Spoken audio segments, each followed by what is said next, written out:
$82 միլիարդ Netflix-ը փորձում է գնել աշխարհի ամենամեծ կինոգիգանտին։ Այսօր խոսելու ենք աշխարհի երկու հսկաների մասին՝ Warner Bros. Եվ Netflix, ու այն մեծ պատմության մասին, որը կարող է փոխել ամբողջ կինոարդյունաբերությունը։ Warner Bros.-ը հիմնվել է 1923 թվականի ապրիլի 4-ին Հարի, Ալբերտ, Սեմ և Ջեք Warner եղբայրների կողմից։ Սկզբում դա պարզապես կլասիկ հոլիվուդյան ստուդիա էր, սև և սպիտակ ֆիլմերով, բայց տարիների ընթացքում աճեց, դարձավ հզոր մեդիա կայսրություն։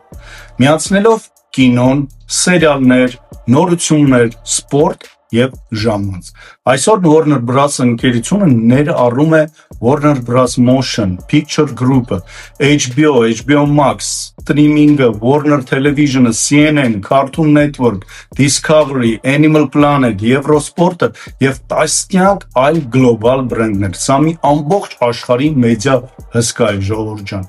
Մյուս կողմում Netflix-ը սկսել է 1997 թվականին Ռիդ Հասթինգսի և Մարկ Ռանդոլֆի կողմից սկզբում ընդամենը DVD-ներ փոստով ուղարկող ծառայություն էր։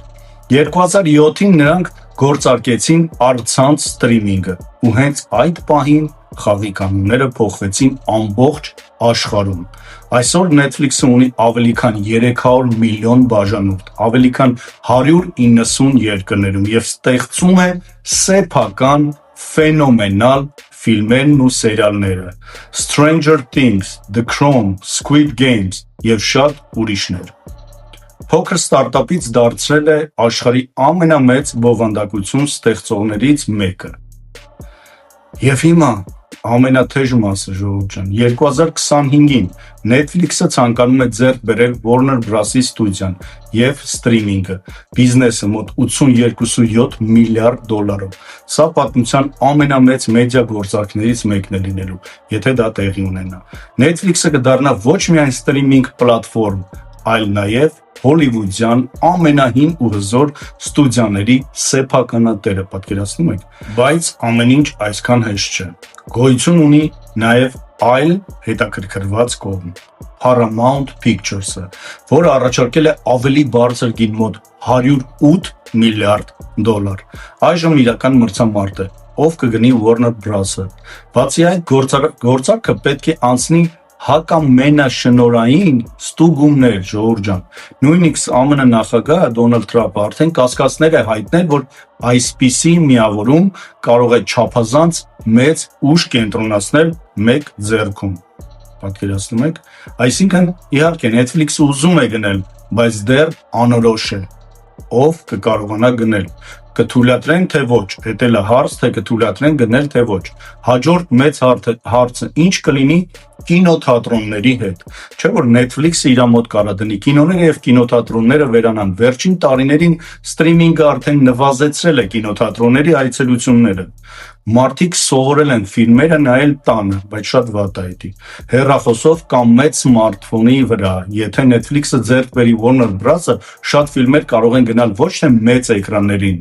այլ ուղիղ սթրիմինգ հենց Netflix-ով։ Սա կարող է վնասել կինոթատրոններին, եկամուտներին, հատկապես փոքր ու միջին շուկաներում։ Բայց կա նաև մյուս հատվածը։ Խոշոր բլոկբասթերները, ինչպիսիք են Dune, Batman-ը, Harry Potter-ի նոր նախագծերը դեռ երկար ժամանակ կմնան մեծ էկրանին, ժողովուրդ ջան, որտեղ մեկ այդ փոքր էկրանին այն չի նայել ինչ որ կինոթատրոնում, որովհետև կինոթատրոնները այդ ֆիլմերին տալիս են հսկայական եկամուտ հանել։ Այսինքն մեծ ֆիլմերը չեն անհետանա կինոթատրոններից,